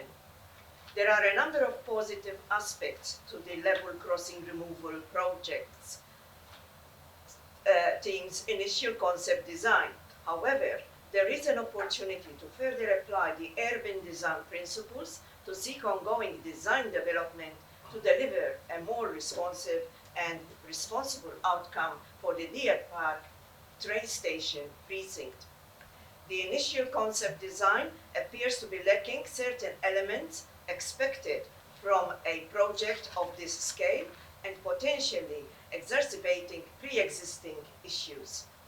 Based on Council's early work and ongoing community feedback, the key issues may be summarized as follows. Catering for and integrating all transport and mobility modes, maximizing amenities, integrating green infrastructure and spaces, and connecting existing and future communities north and south of the rail corridor. Having a bus, for example, that goes through the Deer Park station is imperative. So is having a shared user path along Cororoit Creek near Kimberley Road, Kerley, a pedestrian crossing between Robinson's Road and Mount Dermot Road, and a connection to the planned shared user path along the rail corridor are imperative. Important to note that this is in proximity to the Bon Thomas Reserve. It is important that Council continues to advocate to make sure that the project deals with these issues. I commend this report, Council. Thank you, Councillor Ball. Councillor Branton, would you like to speak to this? Madam Mayor, I drove through the intersection on Station Road with Deer Park Station in there every day, and I see how often people cross Station Road dangerously to catch the bus across the road. And so it's really disappointing that they haven't included a bus interchange with their initial designs. I'm really glad to see that we're advocating for that after we expressed our concern over that. And I'd like to second Councillor Borg's comments about Bon Thomas. There's my local grasslands there that I go jogging past pretty regularly in there, and I hope to see that we're protecting those grasslands as we're also expanding the connectivity in the area. Thank you. Would anyone else like to speak? Yes, Councillor. Thank you, Madam Mayor. I've got to say, as the connectivity portfolio advocator, strongly recommend the Officer recommendation, especially in Part C, to write the Minister of Transport, Instructed Honourable Senator Allen MP, in relation to emphasise two important issues as the Mount Dermot Road level crossing removal project. One is the implement of bus interchange to the new Deer Park railway station. The proposed new Deer Park railway station does not provide any bus stop, platform nor interchange within the stations.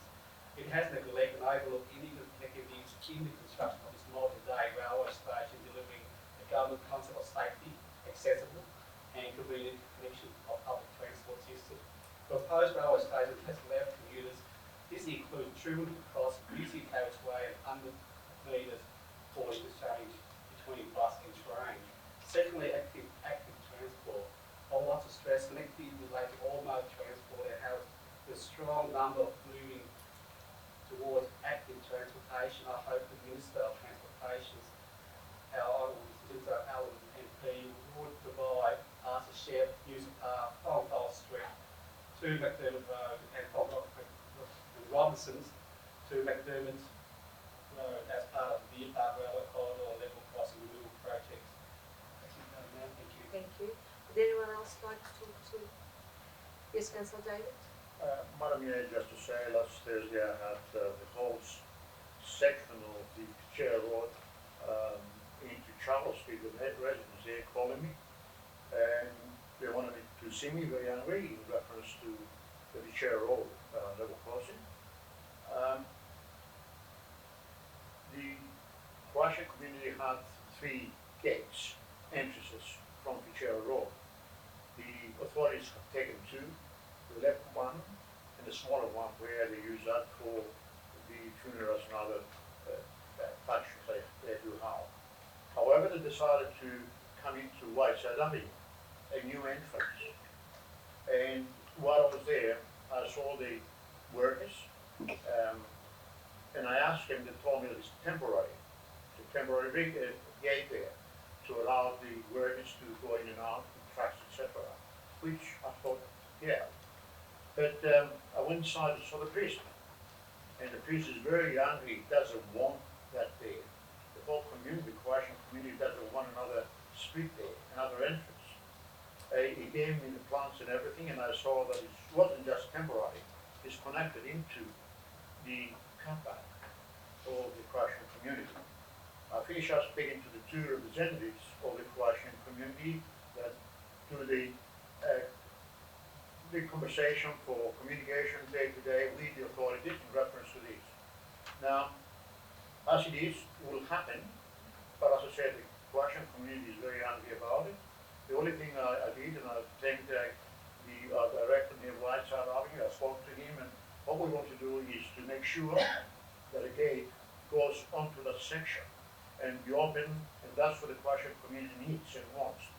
Be open on special occasions when they want to have a festival type of thing. So otherwise, these people would not be able to get out of their houses, Madam Mayor. Even on Sundays, when it's a religious type of happening, it's chock-a-block. They park their cars there, it's very hard for them. So, yeah, so let's make sure that the gate goes there, please, yeah. Thank you, Councillor David. Anyone else? I'll put this motion to vote. All in favour, please raise your hands. I declare this motion carried. 12.10. Madam Mayor, I propose that we consider 12.10, 12.11, 12.12, 12.13 reports as a bulk report and to move in bulk. Thank you. Together. Thank you. Just to clarify, are we moving that as per officer's As per recommendation? officer's recommendations, Madam Mayor. Correct. Thank you. Is there a second, Councillor David? Yep, you will. Thank you. Councillor Takis, would you like to speak to? No, Madam Mayor, just to say that I have read the reports and happy to move them as per recommendations. Thank you. Councillor David? No, but any other councillor wants to speak in any of those, so there's included, yes. Thank you, Councillor David. Any of the other councillors would like to speak to any of those 4 reports?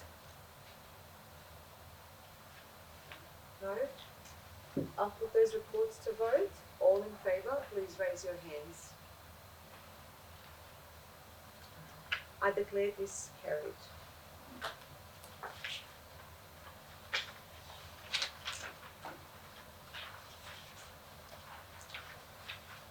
Item 13, notice of motion. There is one notice of motion left for consideration. Councillors, I remind you that the notice of motion must be moved as printed in the papers and only if seconded. Can an amendment be moved?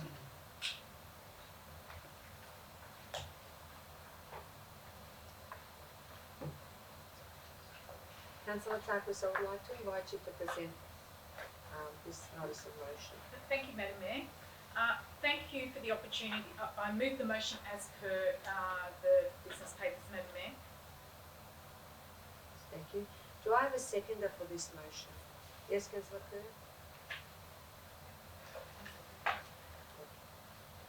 Councillor Takis, would you like to speak to this motion? Thank you, Madam Mayor. Thanks for the opportunity to speak in support of this notice of motion. Greenbank has the highest incidence of homelessness in Melbourne's West and the largest number of people accessing specialist homelessness services in Victoria. Council's efforts to respond to homelessness are guided by its Homelessness Implementation Plan, which seeks to undertake advocacy to prevent and reduce the incidence and impact of homelessness in Greenbank. Our previous experience and recent developments have shown that the homelessness sector is not sufficiently resourced to meet the needs of everyone who needs this support in Greenbank. That is why I'm putting forward this motion to call on the state and federal government for increase and also consistent support.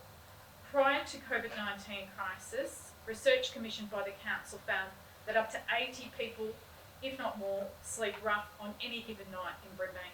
In the past few months, we have also experienced an apparent increase in the prevalence and visibility of rough sleeping in Greenbank.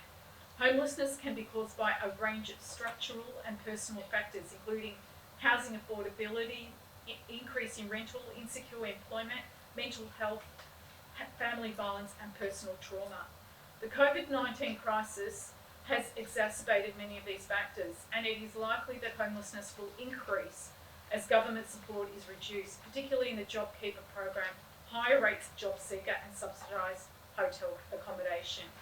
Prior to COVID-19, we knew that homelessness services systems were severely overstretched in Brimbank and Melbourne's West. Research undertaken by Western Homelessness Network in 2019 found that homelessness access point for the Brimbank-Melton region was unable to provide appointments to around 200 people each month due to limited resources. Additionally, the Victorian Government's Homelessness and Rough Sleeper Action Plan, which was released in 2018, did not allocate any additional funding to Melbourne's West for assertive outreach services and case management. More recently, local homelessness services have taken on more clients and conducted more outreach visits without increased resources. Where to from here? Earlier this year, the final report from the Parliamentary Inquiry into Homelessness Victoria was tabled. The report included 52 recommendations which will contribute to better prevention and early intervention and crisis responses and homelessness and intervention services. Many of these are consistent with Brimbank's submission to the inquiry, and I encourage the Victorian Government to implement all of the inquiry's recommendations, just like they're implementing all the mental health recommendations. On a more positive note, I'm encouraged by the Victorian Government's Big Housing Build Plan, which identifies Brimbank as a priority local government area. However, I also note that there was no significant investment in social housing from the federal government in last week's budget. In conclusion, the federal government and Victorian governments provide significant leadership and support throughout this COVID-19 crisis. However, as supports have been wound back, we are now seeing increased prevalence and visibility of homelessness and insecure housing here in Brimbank. Through this motion, therefore, I'm calling on the federal Victorian government to increase their investment in homelessness to meet the extended need and also in social housing. This will provide a much needed support to vulnerable people in our community, while also supporting a fairer and more equitable recovery from COVID-19 pandemic. Thank you, councillors, and I hope you can support this motion. Thank you. Councillor Kerr, would you like to speak to this motion? Yeah, I'd like to thank Councillor Tarkos for submitting this motion. I've seen a steady increase of homelessness in Brimbank in the last few years. Just recently I attended the Bowery Theatre and noticed a group of people by the theatre. I had a conversation with them and they expressed they needed help and they just didn't know how to get it. With the lack of affordable housing, people have found themselves in this really vulnerable situation, especially post-COVID. I fully support this motion to advocate for further funding, and I applaud Councillor Tarkos for raising this really important community issue. Thank you. Would anyone else like to speak to this motion? Councillor Boyd. Thank you, Madam Mayor. I just want to reinforce what Councillor Tarkos and Councillor Maria have said regarding homelessness in Brimbank. This situation has been significantly exacerbated by the pandemic. People who are experiencing homelessness usually have other compounded needs, financial, social, medical, including mental health related needs. Additional resources are highly required in Brimbank, not only to deal with early intervention and crisis responses to homelessness, but also to prevent members of our community from becoming homeless. This requires a multi-pronged approach and more resources to service providers, among other things. I welcome this motion and I thank Councillor Tarkos for putting it forward. Thank you. Anyone else who would like to please go for action? Thank you, Madam Mayor. Yes, having regard to the proposed notice of motion, I have a question for, I think, the Director as to, I too have noticed the person sleeping rough at the stack and had reported that to council as to what could we do or who could we get involved to help. Could we have some explanation having regard to the notice of motion as to why we haven't been able to do anything or achieve any result in that regard? I notice the person is still there now. are you directing that question to? I think the Director of Community Development. Thank you, Lily.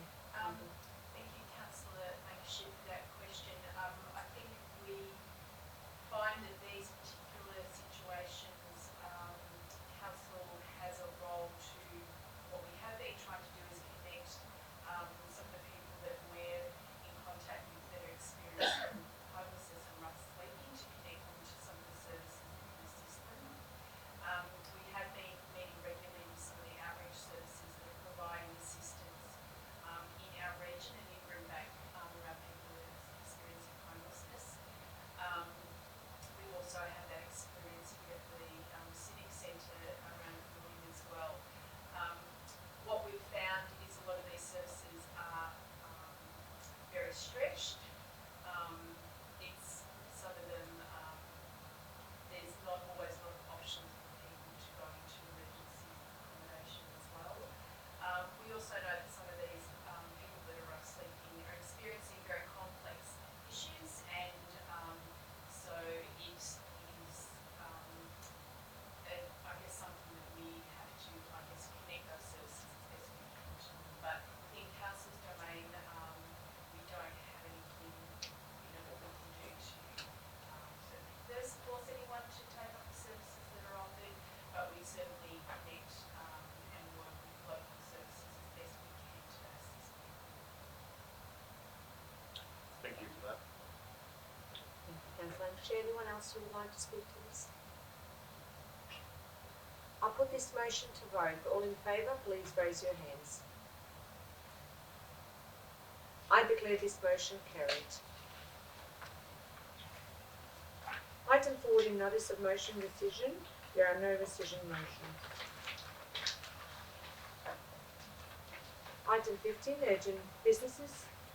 Is there any urgent businesses? Item 16, confidential businesses. There is no confidential businesses. Thank you all for attending and for your interest in tonight's meeting. I declare this meeting closed at 9:02. I instruct host to stop recording of this meeting.